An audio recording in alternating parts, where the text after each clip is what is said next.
Hello and welcome to the Parents' Game Room. I'm Aaron as always, and today we're talking about Summonaria, the ultimate game of Wizards combat. Summonaria is a game made by our friends at Salamander Games. It is for 2 to 4 players and 11 and up. Sounds about right. In this game, players will be controlling one of 5 unique wizards, each with their own unique army of various warriors and creatures to summon and fight for them.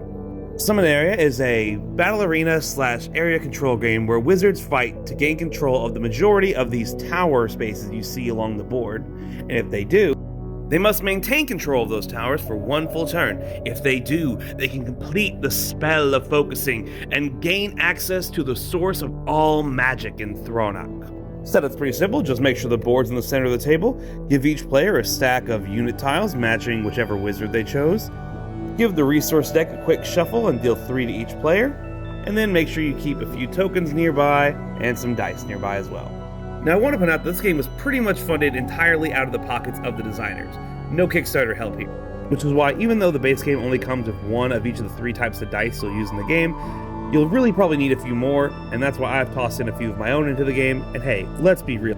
We know all of us gamers have way too many dice lying around the house anyways, right?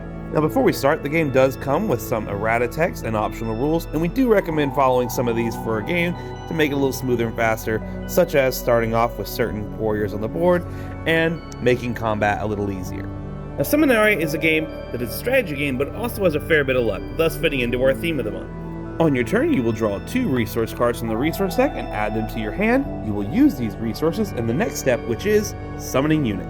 Let's break down a unit tile. The bottom has its name, the top left has what it rolls for combat, the heart is its health, the circle is how many spaces it can move, and these are the resources needed to summon the unit.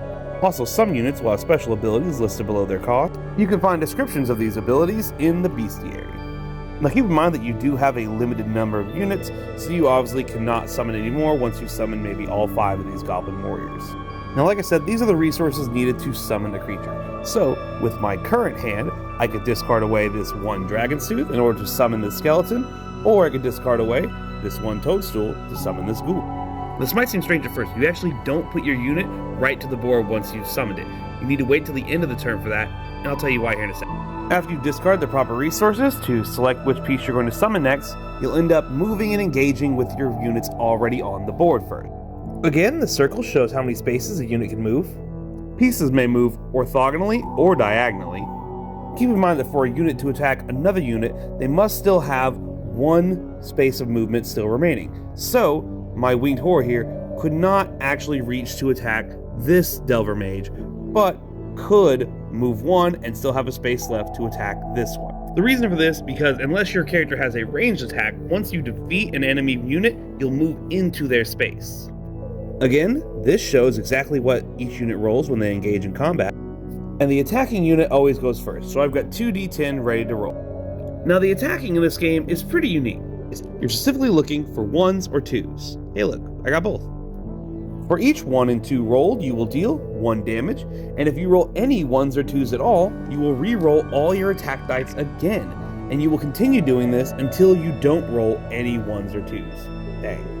You'll then check to see if you've dealt enough damage to defeat the piece. This one obviously would be removed from the board and has now been defeated. However, if the unit still has health left, you'll put wound markers on it, and then the defending piece gets to attack. So since the Giant King hasn't been defeated yet, he would then get to respond by rolling all of his attack dice back at the Winged Horror. Now there are a couple things you can do to help defend your piece, such as being on a tower space. If you're on a tower space, then essentially that is 1 extra health.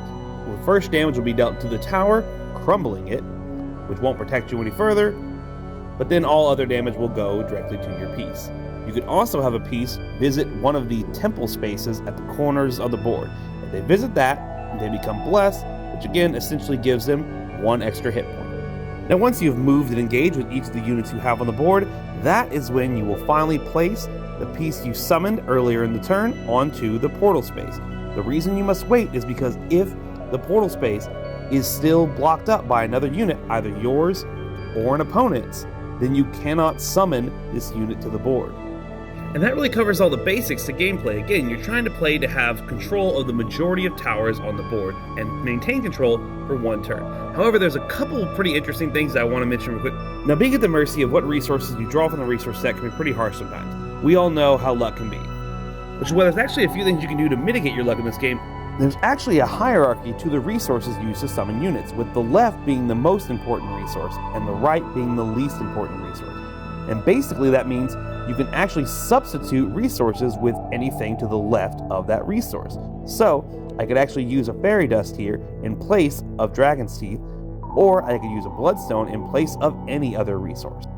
Now you may have noticed by now that every unit only uses 3 types of resources. In fact, each army only uses 3 types of resources, and there are 4 resources in the deck, meaning there's always going to be one resource that's basically completely useless to your army. But fret not, because if there's a resource useless to your army, that means there's also a resource useless to your opponent's armies. At any point during the game, you're allowed to offer trades to your opponents for resources. So what do I think of Summonaria? Personally, for me, I enjoy it. There are a few rough spots, and there might be a little bit too much luck for some players, and that's a fair complaint. But in the end, for me, I personally don't mind dice rolling for combat. I think it's a fairly unique way to go about combat, and the resources, while you can be sort of at the mercy of the deck, I think there's a decent bit of mitigation there to help you out. I think the artwork for all the units and the board look pretty good. There's a pretty great variety of units and abilities. I can tell you from experience that some of the optional rules aren't exactly compatible, and the pacing of this game is really going to be determined on how aggressive the players are. If everyone's too scared to attack, then you're going to have a long game. And technically, if the dice rolls just kind of don't go in people's favor, you might end up having a long game with a lot of misses. Just stuff you deal with when you have die roll. Overall, with flaws and all, Summonaria, it's Baron approved.